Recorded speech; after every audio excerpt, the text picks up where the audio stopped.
A graça e a paz do nosso Senhor e Salvador Jesus Cristo a todos que estão acompanhando este vídeo. Que bom é estarmos aqui, bom é estarmos reunidos em mais uma oportunidade que o Senhor nos concede. E hoje eu quero, como de costume, dividir um pouco da palavra com você e quero dividir algo que Deus me deu. E olha que interessante. O Senhor, Ele, nesses dias, me abençoou com um sonho. Sim, com um sonho. Olha que coisa interessante. Eu estava orando ao Senhor e pedindo uma palavra, né? Eu venho sempre pedindo a Deus, porque nós temos aqui um compromisso de nós estarmos gravando sempre um vídeo que fale da palavra do nosso Deus, para nós compartilharmos junto com vocês. E nesta semana eu tive um sonho. E neste sonho, deixa eu contar para você, esse sonho era uma discussão que estava acontecendo, eu estava um pouco afastado, mas eu estava ouvindo. Mas depois que eu ouvi a frase que foi dita, eu logo acordei. E ali eu entendi. Deus me deu um tema e eu quero compartilhar com você hoje. Como que aconteceu? Algumas pessoas estavam conversando e de repente chegou um senhor. E esse senhor, ele disse assim para aquelas pessoas, e eu consegui ouvir essa frase. Ele disse assim: se Jesus houvesse ressuscitado, nada disso, ele estaria aqui, nada disso teria acontecido. Foi essa a frase. Jesus não ressuscitou, porque se Jesus tivesse ressuscitado, ele estaria aqui e nada disso estaria acontecendo. E eu acordei. E olha que interessante, Deus começou a ministrar em meu coração. Essa frase é uma frase muito forte, porque ela está falando sobre duas coisas aqui. Ela está falando sobre a ressurreição de Cristo, na verdade está colocando a ressurreição de Cristo à prova, mas também ela está trazendo algo muito significativo que nós vamos falar daqui a pouquinho. Bem, falando a respeito da primeira parte desta frase, eu posso afirmar, sim, Jesus ressuscitou. Jesus ressuscitou e isto é fato. E por que nós cremos que Jesus ressuscitou? Quando eu digo nós cremos, eu estou falando de nós cristãos. Porque falar da ressurreição de Jesus Cristo para um cristão e ele dizer assim, sim, eu creio, é muito simples. Mas nem todas as pessoas pensam assim, e era o caso desse senhor do sonho. Mas de fato Jesus ressuscitou. A Bíblia atesta a ressurreição de Jesus Cristo.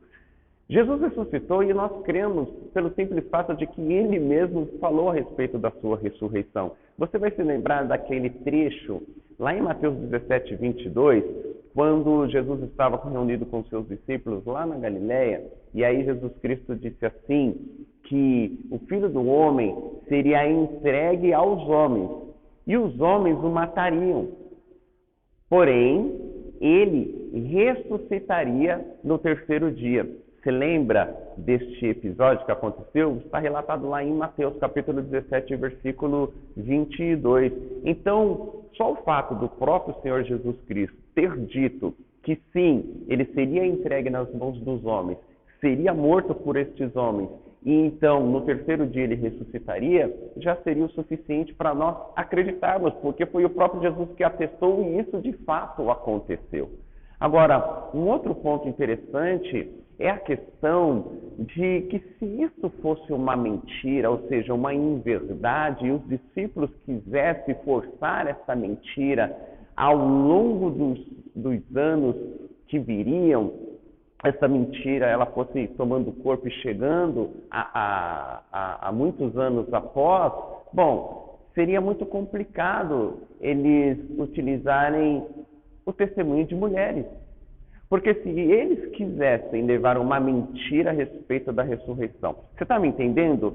Se a ressurreição fosse uma mentira e os discípulos quisessem forçar essa mentira, eles nunca teriam utilizado o testemunho de mulheres. Porque as mulheres foram as primeiras a testemunhar a respeito da ressurreição de Jesus Cristo. Você vai se lembrar de que dentre elas estava até a Maria Madalena, ok? Aquela qual havia sido expulso 7 espíritos. ok? Então, olha o que interessante. O testemunho de uma mulher, e eu estou dizendo, as mulheres que estão me ouvindo, por favor, não me interpretem mal, porque eu estou trazendo um relato de há quase 2.000 anos atrás e de uma cultura de há quase 2.000 anos atrás. As mulheres, elas não tinham voz. O testemunho das mulheres não era aceito. Então, se eles quisessem levar essa mentira adiante, eles não conseguiriam. Por quê? Porque, de pronto, o testemunho das mulheres seria descartado. Então, seria muito difícil. Jesus, de fato, ressuscitou.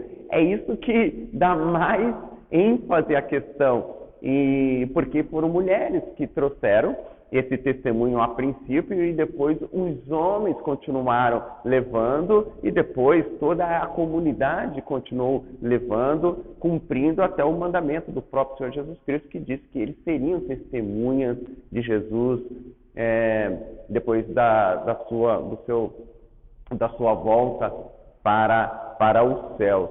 Agora, o apóstolo Paulo, ele também fala sobre isso. O apóstolo Paulo, lá no capítulo 15 da primeira carta aos Coríntios, a partir do versículo 2, o apóstolo Paulo ele vai falar sobre a ressurreição de Jesus Cristo. O apóstolo Paulo, ele vai trazer praticamente ali, né?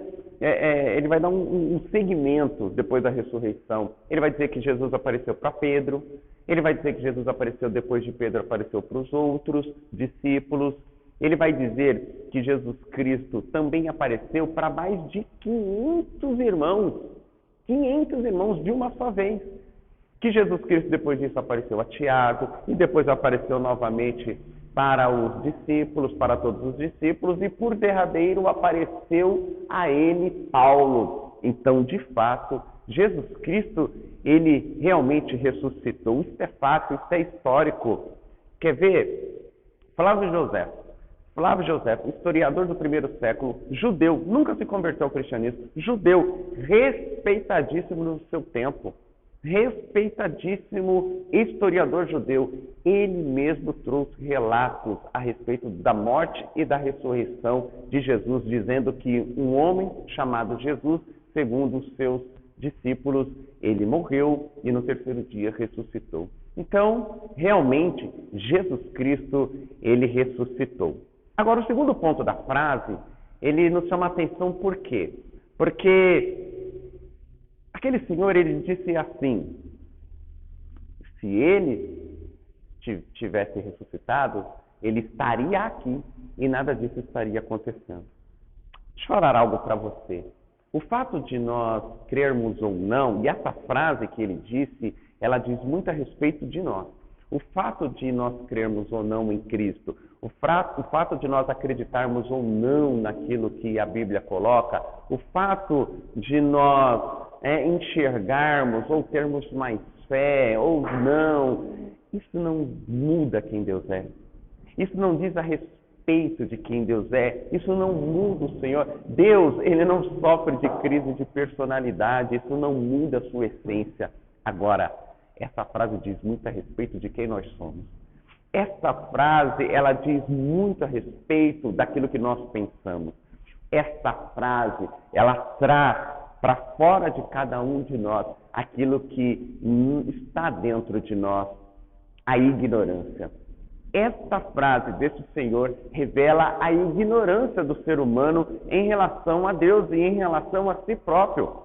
Porque quando nós dizemos que se ele estivesse aqui nada disso estaria acontecendo, mostra que nós não conhecemos, mostra que o ser humano não conhece a palavra e que ele não conhece a esse Deus. Por quê? Porque a todo momento, acho que você já reparou isso, a todo momento, nós, pecadores, estamos sempre jogando a nossa culpa, o nosso pecado ao outro. Todo momento nós estamos fazendo isso. Ou de forma consciente, ou de forma inconsciente. Nós sempre estamos jogando as nossas culpas, os nossos erros a outro. Nós sempre estamos terceirizando as coisas e nunca estamos assumindo. Isso aconteceu com Adão.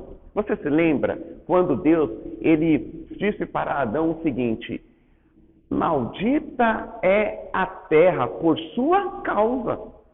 E o interessante é que Adão, ele jogou a sua culpa sobre a sua esposa. E a sua esposa jogou a culpa sobre a serpente.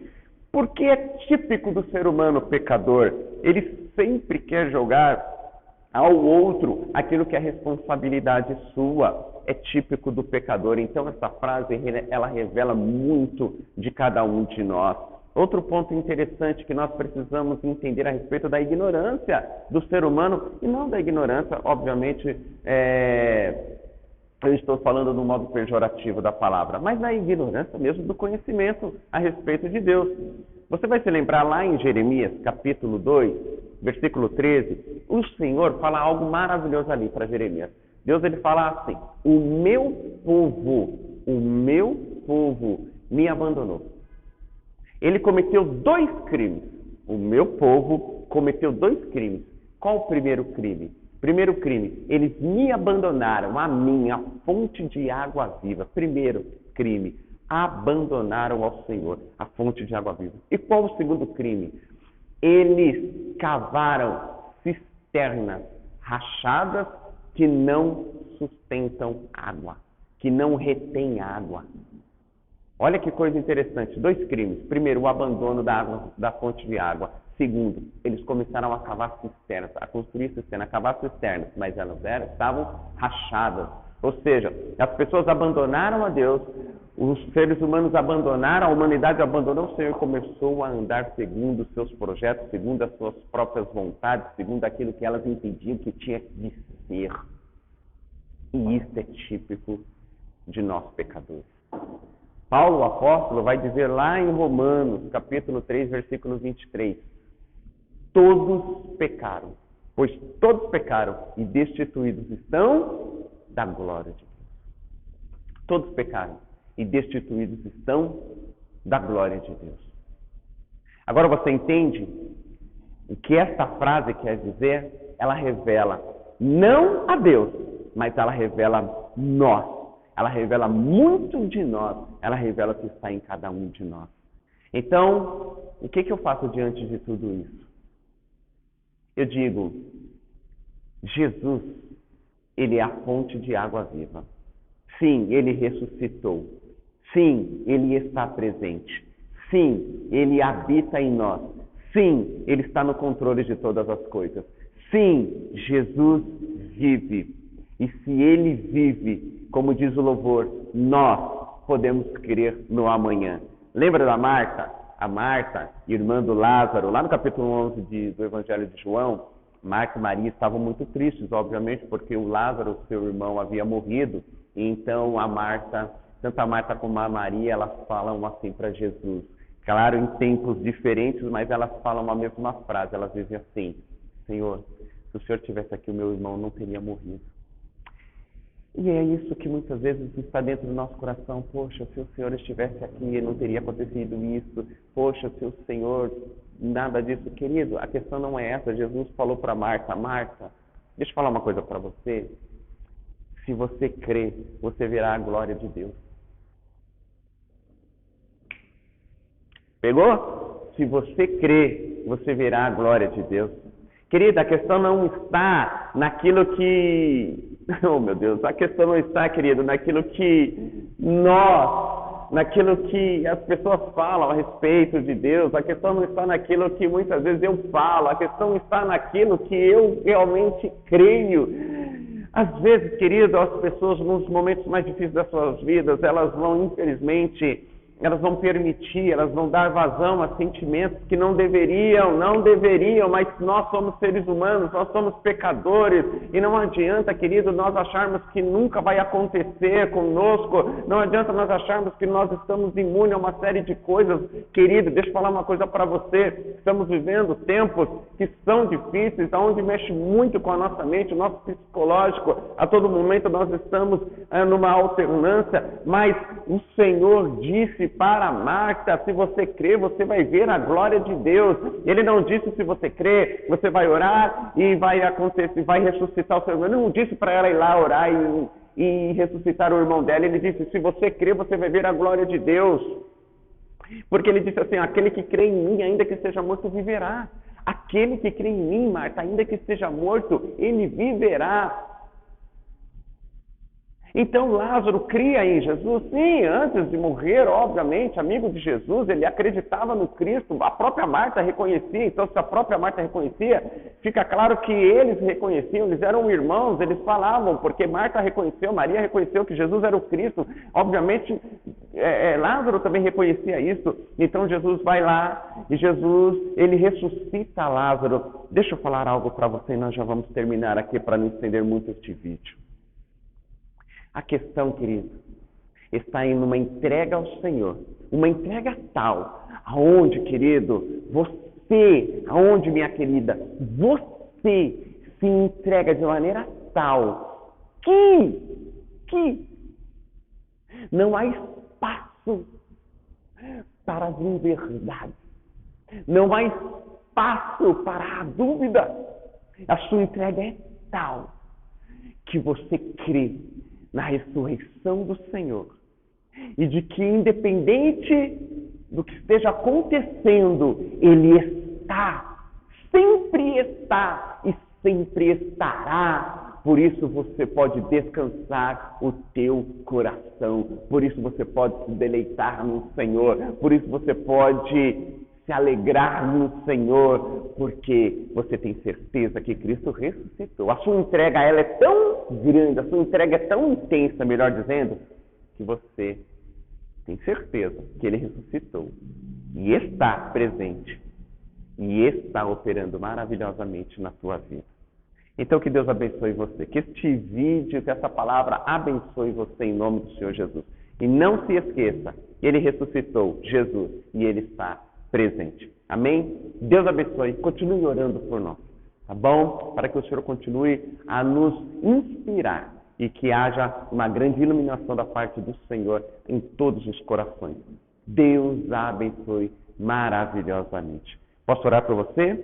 Pai, no nome do Senhor Jesus, nós cremos na ressurreição do Teu Filho e nós cremos que Ele está presente, que Ele está aqui agora, que Ele está aonde essa pessoa que está recebendo essa palavra, que está assistindo este vídeo, Ele está também, Ele está em cada ser, em cada coração, Ele está trabalhando de uma maneira maravilhosa. Em nome do Senhor Jesus, receba esta verdade e que essa verdade da palavra quebre agora, desfaça agora toda a mentira em cada mente e coração. Em nome de Jesus, eu declaro isso para a tua vida, em nome de Jesus. Seja liberto, seja livre agora, no nome do Senhor Jesus. Amém. Deus te abençoe.